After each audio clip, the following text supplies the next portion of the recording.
आज 15 अगस्त है। आज हम लोग अपना 74वां स्वतंत्रता दिवस मना रहे हैं। 74वें स्वतंत्रता दिवस के इस पावन अवसर पर हम अपने सभी बच्चों को हार्दिक शुभकामनाएं देते हैं। और आज के जो है आज के इसमें लेक्चर में हम लोग केमिस्ट्री सब्जेक्ट में जो है ये चैप्टर जो हम लोगों का चल रहा था, एल्कोहल, फिनाल एंड ईथर, ये जो चैप्टर हम लोगों का चल रहा था, इसमें हम लोगों ने अल्कोहल के बारे में भी पढ़ा है, ईथर के बारे में भी। आज हम लोग फिनाल पर चर्चा करेंगे। तो आइए हम लोग फिनाल पर चर्चा करते हैं। फिनाल क्या होता है, फिनाल के बारे में हम लोग चर्चा करने जा रहे हैं। फिनाल का जो अणुसूत्र होता है वो C6H5OH होता है, और इसको इस तरीके से रिंग बना करके अगर इसके ऊपर OH रख दिया जाए, ये फिनाल का सूत्र हो गया। अब फिनाल जो है बनाया कैसे जाता है, बनाने की विधि पर चर्चा कर लिया जाए। फिनाल बनाया कैसे जाता है, तो बनाने की विधि में जो है फिनाल, इसमें हम लोग जो है बेंजीन डायजोनियम क्लोराइड का अगर जल अपघटन कर दें, पहले तो यहाँ शुरू करते हैं। ये हमारा बेंजीन डायजोनियम क्लोराइड है N2Cl, और इसका जल अपघटन कर दिया जाए। बेंजीन डायजोनियम क्लोराइड का जल अपघटन करने से हमें फिनाल प्राप्त होता है। इस प्रकार से ये फिनाल प्राप्त हो गया, और प्लस N2 अलग हो गया और HCl अलग हो गया। ये हमारा यहाँ से HCl निकल गया, OH जाके लग गया, N2 अलग हो गया, ये हमारा फिनाल बन गया। और इसका नाम है benzene diazonium chloride. Benzene diazonium chloride. ये बेंजीन डायजोनियम क्लोराइड बहुत ही महत्वपूर्ण ऑर्गेनिक कंपाउंड है, एरोमेटिक कंपाउंड है। तो ये इसके बनाने की प्रयोगशाला विधि है। अब इसके बाद जो है हम लोग इसको जो है इसके भौतिक गुणों की चर्चा करेंगे। फिनाल के जो है भौतिक गुणों की चर्चा करेंगे, या भौतिक गुणों की चर्चा करने के पहले हम लोग इसको और भी तरीके से बना सकते हैं। और तरीकों में जैसे क्लोरोबेंजीन है, ये दूसरा तरीका बनाने के और तरीकों में। इसमें जैसे ये हमारा क्लोरोबेंजीन है, Cl लगा देंगे रिंग के ऊपर। अब अगर इसका NaOH के साथ अब क्रिया हम लोग करा दें, NaOH के साथ प्रेजेंस ऑफ CuCl2 की उपस्थिति में, CuCl2 और 300 डिग्री सेंटीग्रेड टेम्परेचर होता है, साथ में 200 एटमॉस्फेयर, 200 वायुमंडल, 200 ATM ये दाब होता है हमारा। इसके उपस्थिति में अगर इसको गर्म करें तो यहाँ से NaCl निकल जाता है, ये हमारा NaCl निकल गया, और इसमें जाकर के OH लग गया, ये हमारा फिनाल बन गया। ये हमारा फिनाल बन गया। इस तरीके से हम बना सकते हैं। तो ये हमारा जो है क्लोरोबेंजीन से बनाया गया है। अब इसको जो है इसके बाद जो है हम लोग इसके भौतिक गुणों की चर्चा करेंगे। फिनाल के फिजिकल प्रॉपर्टीज का अध्ययन करेंगे। ये दो तरीके से हमने बनाया फिनाल को। अब इसके हम लोग चर्चा कर लें, इसके भौतिक गुणों की, फिजिकल प्रॉपर्टीज के भौतिक गुणों की चर्चा कर लें। फिजिकल प्रॉपर्टीज, भौतिक गुण। तो इसके भौतिक गुण में क्या क्या है, इसको आइए देखते हैं। इसका यह है एक रंगहीन तथा विशिष्ट प्रकार की गंध वाला क्रिस्टलीय ठोस पदार्थ होता है। वायु के संपर्क में ऑक्सीकृत होकर यह गुलाबी रंग में बदल जाता है। इसका जो मेल्टिंग पॉइंट होता है, वो 42 डिग्री सेंटीग्रेड होता है। इसका गलनांक 42 डिग्री सेंटीग्रेड है, और इसका जो बॉइलिंग पॉइंट होता है वो 182 डिग्री सेंटीग्रेड है। 182 डिग्री सेंटीग्रेड है। या जल में भी अल्प विलीय होता है, लेकिन अल्कोहल, ईथर आदि में विलीय होता है। यह विषैला पदार्थ है और त्वचा पर फफोले डाल देता है। अब इसके हम रासायनिक गुणों की चर्चा करेंगे, केमिकल प्रॉपर्टीज की चर्चा करेंगे। तो आइए हम लोग केमिकल प्रॉपर्टीज की चर्चा करते हैं। केमिकल प्रॉपर्टीज की चर्चा करते हैं हम लोग। ये है हमारा केमिकल प्रॉपर्टीज। ये हमारा केमिकल प्रॉपर्टीज है।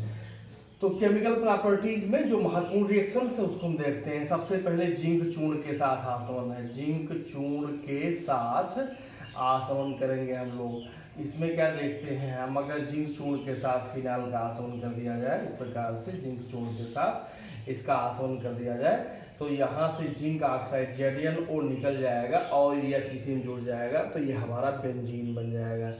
बेंजीन बन गया, यानी जिंक चूर्ण के साथ फिनाल का आसवन करने पर हमें जो है बेंजीन प्राप्त होता है, साथ में जिंक ऑक्साइड निकल जाता है। अमोनिया के साथ इसका अपक्रिया कराते हैं, नंबर दूसरे अपक्रिया में इसका अमोनिया के साथ अपक्रिया कराते हैं। तो ये हमारा फिनाल है, अगर इसका अमोनिया के साथ अपक्रिया कराए NH3 जो है के साथ इसको जिंक क्लोराइड की उपस्थिति में जो है जिंक क्लोराइड की उपस्थिति में 300 डिग्री सेंटीग्रेड तक गर्म कर दें, 300 डिग्री सेंटीग्रेड तक, तो ये हमारा एनिलीन बन जाता है। एनिलीन NH2 एनिलीन बन गया और H2O निकल गया, ये हमारा एनिलीन है, ये हमारा एनिलीन है। ठीक है। अब इसके बाद जो है हम लोग इसके साथ जो है ये दो महत्वपूर्ण अपक्रिया है, जिंक चूर्ण के साथ अपक्रिया, अमोनिया के साथ अपक्रिया। अब इसमें हम लोग जो है इसमें ये जो 3 प्रॉपर्टीज है, नाइट्रीकरण, सल्फोनीकरण और हाइड्रोजनीकरण, इसको पढ़ लेते हैं। ये नाइट्रीकरण, सल्फोनीकरण, हाइड्रोजनीकरण, तो ये आते हैं नाइट्रीकरण। नाइट्रीकरण ये है नाइट्रीकरण। तो नाइट्रीकरण में हम जानते हैं कि जैसे ये हमारा फिनाल है, फिनाल है। अब अगर इसका अधिक मात्रा में HONO2 यानी नाइट्रिक अम्ल के साथ अपक्रिया करा दिया जाए कंसंट्रेट H2SO4 की उपस्थिति में, तो यहाँ से 3 जगह से हाइड्रोजन निकल जाएगा, यानी 3H2O निकल जाएगा और ये हमारा बन जाएगा एक बहुत बड़ा विस्फोटक बन जाता है। ये बन गया TNP, इसको ट्राई नाइट्रोफिनाल कहते हैं। ये बन गया TNP, इसका नाम है ट्राई नाइट्रोफिनाल। इसको हम पिक्रिक एसिड के नाम से भी जानते हैं। पिक्रिक एसिड, पिक्रिक अम्ल के नाम से बहुत बड़ा विस्फोटक है, बहुत बड़ा विस्फोटक पदार्थ है, बहुत महत्वपूर्ण पदार्थ है। अब इसमें अगर हम मान लेते हैं ये कम ही स्तर पर इस प्रकार से लें, OH लें और एक ही मालिक्यूल HONO2 लें और इसको जो है गर्म करें कंसंट्रेट H2SO4 की उपस्थिति में, तो ये क्या हो जाएगा इस प्रकार से आर्थो और पैरा पर लग जाएगा। OH है, एक बार आर्थो नाइट्रोफिनाल हो जाएगा और एक बार जो है यहाँ पैरा नाइट्रोफिनाल हो जाएगा। इस तरीके से OH और NO2 यहाँ लग गया, फिर आर्थो नाइट्रोफिनाल और पैरा नाइट्रोफिनाल बन जाता है। आर्थो नाइट्रोफिनाल और पैरा नाइट्रोफिनाल बन जाता है, इस तरीके से ये बन जाता है आर्थो नाइट्रोफिनाल और पैरा नाइट्रोफिनाल। अब हम लोग इसका सल्फोनीकरण करते हैं, ये तो नाइट्रीकरण की बात रही। अब नाइट्रीकरण इसी प्रकार सल्फोनीकरण किया जाएगा। तो आइए सल्फोनीकरण पर हम लोग चर्चा करते हैं। सल्फोनीकरण, सल्फोनीकरण, तो सल्फोनीकरण में क्या होगा, ये हमारा बेंजीन है, ये HOSO3H है, ये है सल्फ्यूरिक एसिड को हम लोग ऐसा लिखते हैं HOSO3H के इस प्रकार लिखते हैं।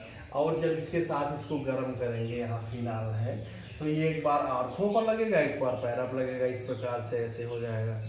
OH है और यहाँ आर्थो पर लगा SO3H और यहाँ जो है एक बार पैरा पर लग जाएगा ऐसे, ये हो गया। OH यहाँ लग गया और SO3H यहाँ लग गया, एक बार आर्थो पर लगा, एक बार पैरे पर लगा। अब इसका आर्थो हाइड्रॉक्सी बेंजीन सल्फोनिक है, इसका पैरा हाइड्रॉक्सी बेंजीन सल्फोनिक है। Ortho hydroxy benzene sulphonic acid है, ortho hydroxy benzene sulphonic acid, ये पैरा हाइड्रॉक्सी बेंजीन सल्फोनिक है। अब अगर इसके बाद जो है हम लोग सल्फोनीकरण हमारा हो गया, नाइट्रीकरण हो गया। अब अगर हाइड्रोजनीकरण की बात की जाए तो हाइड्रोजनीकरण में हम लोग देखते हैं, जैसे हाइड्रोजनीकरण में ये हमारा हेडिंग है हाइड्रोजनीकरण, हाइड्रोजनीकरण। अब हाइड्रोजनीकरण में OH है हमारा और इसमें Cl2 या Br2 से अपक्रिया करा दें, Br2 से 3 मालिक्यूल Br2 से अपक्रिया करा दें, तो ये देखिए हमारा कैसे बन जाएगा। जैसे नाइट्रीकरण में हुआ था ऐसे यहाँ OH हो गया, एक Br यहाँ लग गया, एक Br यहाँ लग गया, एक Br यहाँ लग गया और प्लस 3 HBr निकल गया, ये हो गया ट्राइब्रोमोफिनाल हो गया। या इसका नाम हो सकता है, एक हो गया, 2 3 4 5 6 यानी 2 4 6 ट्राइब्रोमोफिनाल हो गया, 2 4 6 ट्राइब्रोमोफिनाल हो गया, ये हमारा हो गया 2 4 6 ट्राइब्रोमोफिनाल। तो ये महत्वपूर्ण रिएक्शंस हैं इसके। अब इसके बाद इसके और महत्वपूर्ण रिएक्शंस में एक नेम रिएक्शन है, इसका नाम रायमर-टिमान अपक्रिया है, उसकी चर्चा हम लोग करते हैं। रायमर-टिमान अपक्रिया के नाम से जाना जाता है ये रायमर-टिमान अपक्रिया, रायमर-टिमान अपक्रिया ये है। इसमें क्या होता है, ये फिनाल लेते हैं हम लोग और इसके साथ फिनाल का क्लोरोफॉर्म CHCl3 और 3 मालिक्यूल KOH के साथ इसको गर्म कर देते हैं, तो ये हमारा हो जाता है 3KCl और +2H2 हो जाएगा। ये +2H2O और प्लस जो है यहाँ हमारा OH और CHO, इसका नाम है सैलिसिलएल्डिहाइड। ये हमारा बन जाता है सैलिसिलएल्डिहाइड, ये हमारा बन जाता है।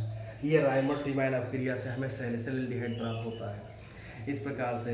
अब इसके बाद जो है हम लोग इसकी अपक्रिया जो है फॉर्मल्डिहाइड के साथ कराएं, तो फॉर्मल्डिहाइड के साथ अपक्रिया कराने पर बेकेलाइट बनता है, ये जो बहुत महत्वपूर्ण फाइबर होता है। तो आइए चर्चा हम लोग करते हैं फॉर्मल्डिहाइड के साथ अपक्रिया करने क्या बनता है। तो हम लोग अपक्रिया कराने जा रहे हैं फॉर्मल्डिहाइड के साथ। ये हमारा 2 मॉलिक्यूल फिनाल है और 2 मॉलिक्यूल ये हमारा फॉर्मल्डिहाइड है। जब हम इसके साथ इसको गर्म करेंगे तो हमारा ये आर्थो हाइड्रॉक्सी बेंजील अल्कोहल बनेगा, आर्थो हाइड्रॉक्सी बेंजील अल्कोहल, और साथ में पैरा हाइड्रॉक्सी बेंजील अल्कोहल बनेगा OHCH2OH। ये आर्थो हाइड्रॉक्सी, इसका नाम है आर्थो हाइड्रॉक्सी बेंजील अल्कोहल, बेंजील अल्कोहल, और ये पैरा हाइड्रॉक्सी बेंजील अल्कोहल हो जाएगा। अब 2 मॉलिक्यूल इसका ले लें, 2 मॉलिक्यूल इसका ले लें। इस प्रकार से यहाँ OH हो गया, यहाँ CH2OH हो गया, प्लस इस प्रकार से यहाँ जो है दिखाई दे रहा है OH हो गया, ये CH2OH हो गया, यानी यहाँ आर्थो यहाँ पैरा। अब यहाँ क्या करते हैं, यहाँ OH हो गया और यहाँ जो है CH2OH हो गया, यानी ये पैरा ये आर्थो यहाँ हो जाएगा। इस प्रकार से ये हमारा OH हो गया, ये CH2OH हो गया, यहाँ हो गया। अब अगर हम इसको कंसंट्रेट H2SO4 की उपस्थिति में गर्म करें तो गर्म करने पर यहाँ से H हो गया, ये H2O यहाँ निकल गया, यहाँ से H हो गया, ये यहाँ से H2O निकल गया, यहाँ H हो गया, यहाँ से H2O निकल गया, यहाँ H हो गया, यहाँ से H2O निकल गया, 4 मॉलिक्यूल H2O निकल जाता है। और इसके बाद जो बनता है इस प्रकार से उसको हम बेकेलाइट बोलते हैं। OH यहाँ हो गया, यहाँ CH2 से जुड़ जाएगा, CH2 से बचा हुआ है, इस प्रकार से ऐसे यहाँ ये दिखाई दे रहा है OH हो गया, ये हमारा CH2 यहाँ है, CH2 यहाँ है, फिर ये रिंग हो गया इस प्रकार से ऐसे, यहाँ ऐसे हो गया, ये रिंग हो गया, और ये हमारा जो है CH2 हो गया, OH हो गया, OH हो गया, यहाँ से इस प्रकार इसको ऐसे हम लोग जोड़ देंगे इस प्रकार से ऐसे, और होलियन हो गया। इसी को हम बेकेलाइट कहते हैं। ये बहुत महत्वपूर्ण फाइबर होता है, ये हमारा बेकेलाइट बन गया। ये एक बहुत महत्वपूर्ण अपक्रिया माना जाता है। इसके बाद अगर हम लोग चर्चा करें तो इसके बाद थाइलिक एनहाइड्राइड के साथ अपक्रिया होगी। तो हम लोग नेक्स्ट में थाइलिक एनहाइड्राइड के साथ इसका अपक्रिया कराएंगे। थाइलिक एनहाइड्राइड, अब थाइलिक एनहाइड्राइड के साथ इसकी अपक्रिया कराएंगे तो ये हो जाएगा हमारा ऐसे, OH हो गया, यहाँ फिनाल के हम लोग 2 मॉलिक्यूल ऐसे ले लेंगे, ये फिनाल हमारा हो गया, और जो है यहाँ ये थाइलिक एनहाइड्राइड ले लेते हैं। थाइलिक एनहाइड्राइड का formula C double bond O, यहाँ O हो जाएगा, ये थाइलिक एनहाइड्राइड फार्मूला है। अब जब हम लोग इसको दोनों को मिला के गर्म करेंगे, यहाँ से गर्म करेंगे तो H2O ऐसे निकल जाएगा, H2O निकल जाएगा। अच्छा, इसको हम कंसंट्रेट H2SO4 के उपस्थिति में गर्म करते हैं तो यहाँ से वाटर का मॉलिक्यूल निकल जाता है, और जब ये निकल जाएगा तो इस प्रकार से बन जाएगा हमारा ये, यहाँ OH हो गया, और प्लस यहाँ जो है हमारा हो गया OH हो गया इस तरीके से, और यहाँ जो है ये हमारा यहाँ से H2O निकल चुके हैं तो यहाँ C हो जाएगा ऐसे, यहाँ C हो गया, ये C हो गया, और ये वो जुड़ा हुआ है ऐसे जो है, यहाँ C हो गया, डबल बॉन्ड O हो गया, यहाँ हमारा रिंग ऐसे हो जाएगा इस प्रकार से, ये हमारा रिंग हो गया, इससे हमारा ये जुड़ जाएगा, ये जुड़ जाएगा। तो ये हमारा जो है बन गया, जो कंपाउंड यहाँ बना इसको हम फिनाफ्थलीन कहते हैं। क्या कहते हैं इसको हम? फिनाफ्थलीन। फिनाफ्थलीन का फार्मूला हमारा है। तो यहाँ लेकिन प्लस नहीं रहेगा, ये हो गया फिनाफ्थलीन। फिनाफ्थलीन तो ये हो गए। अब इसके नेक्स्ट रिएक्शन में हम लोग कोल्बे अपक्रिया पर चर्चा करेंगे। तो अब हम लोग नेक्स्ट कोल्बे अपक्रिया पर चर्चा करने जा रहे हैं। कोल्बे अपक्रिया पर चर्चा करते हैं। ये हमारा है कोल्बे अपक्रिया। कोल्बे अपक्रिया, कोल्बे अपक्रिया पर हम चर्चा करते हैं। तो कोल्बे अपक्रिया में जो है हम क्या करेंगे, फिनाल ले लेंगे। ये हमारा फिनाल होगा, कार्बन डाइऑक्साइड के साथ अपक्रिया कराएंगे, प्रेजेंस ऑफ NaOH की उपस्थिति में कार्बन डाइऑक्साइड के साथ अपक्रिया होगा लगभग 180 से लेकर के 200 डिग्री सेंटीग्रेड पर। तो तो ये हमारा इस प्रकार से बन जाएगा। COOH तो यहाँ लगा हुआ है और ये हमारा हो जाएगा CO, ये हमारा हो जाएगा CO, ये COO हो गया, ये हमारा हो गया COO हो जाएगा। इसको सोडियम सैलिसिलेट बोलते हैं, इसका नाम है सोडियम सैलिसिलेट। सोडियम सैलिसिलेट ये हमारा बन जाता है, सोडियम सैलिसिलेट बनता है। अब सोडियम सैलिसिलेट बन जाने के बाद इसका हम HCl डाइल्यूट HCl के साथ अपक्रिया कराएंगे, HCl के साथ अपक्रिया कराएंगे। तो इसको उल्टा लिख दिया जाए, HCl के साथ इसका अपक्रिया ऐसे लिखते हैं, HCl के साथ अपक्रिया कराएंगे तो ये क्या हो जाएगा, यहाँ से NaCl निकल जाएगा, ये NaCl निकल गया और ये जाकर के इससे जुड़ जाएगा। तो ये हमारा हो गया सैलिसिलिक एसिड हो गया। OH और COOH, इसको हम सैलिसिलिक एसिड बोलते हैं। ये हमारा है सैलिसिलिक एसिड है हमारा। ये हमारा बन गया सैलिसिलिक एसिड, हमारा बन जाएगा। इस प्रकार से ये जो है सैलिसिलिक एसिड बन गया हमारा। ये दांत खाद खजूरी की दवा भी मानी जाती है। तो ये कोल्बे अपक्रिया हो गया। अब हमारा नेक्स्ट अपक्रिया और इसकी लास्ट अपक्रिया कह सकते हैं, जो इम्पोर्टेंट रिएक्शन चल रहे थे इसमें लास्ट अपक्रिया है एसीटोन के साथ अपक्रिया। ये हमारा एसीटोन है, इसके साथ हम अपक्रिया कराएंगे। तो फिनाल के साथ एसीटोन का अपक्रिया कराना, फिनाल को हम इस प्रकार से लिख लेते हैं ऐसे, यहाँ ये हमारा फिनाल हो गया, ये हमारा फिनाल हो गया। इसके 2 मॉलिक्यूल हैं और यहाँ H है, यहाँ H है, और जब हम इसको गर्म करेंगे तो ये हमारा H2O निकल जाएगा। इसको सांद्र HCl की उपस्थिति में हम ये अपक्रिया कराते हैं। सांद्र HCl की उपस्थिति में जब गर्म करेंगे H2O निकल जाएगा। अब H2O निकल जाने पर ये हमारा इस प्रकार से बन जाएगा। यहाँ OH हो गया, यहाँ OH हो गया, ऐसे लग गया जैसे लगा हुआ था, और ये हमारा C से जो है ये दोनों जुड़ गए और यहाँ जो हमारा हो गया CH3 हो गया, CH3 हो गया। इसका जो नाम है वो बिसफिनाल A इसको कहते हैं, बिसफिनाल A इसका नाम है, बिसफिनाल A। तो ये जितना हमारा महत्वपूर्ण रिएक्शन था वो खत्म हो गया।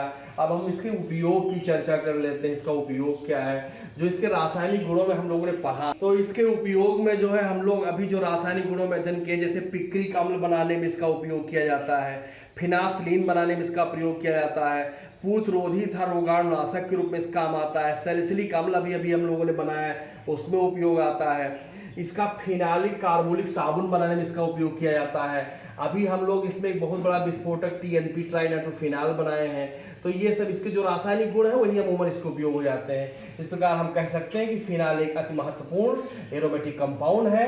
अब हम लोगों ने आज के वीडियो में फिनाल पढ़ा है। एरोमेटिक का कंपाउंड जितने हैं उसको अध्ययन करेंगे अगले वीडियोस में। अब इसमें ये समझ लीजिए कि इसमें जो है हम लोगों ने इसे अल्कोहल फिनाल ईथर में फिनाल का अध्ययन किया, फिर एल्डिहाइड कीटोन कार्बोक्सिलिक एसिड में हमें बेंजल्डिहाइड मिलेगा, बेंजोइक एसिड मिलेगा, इन सब चीज़ों का अध्ययन करना पड़ेगा। तो हम एक वीडियो में एक कंपाउंड पढ़ाते रहेंगे। आशा करता हूँ समझ में आया होगा। फिर अगली वीडियो में अगली टॉपिक लेकर के उपस्थित होंगे। धन्यवाद।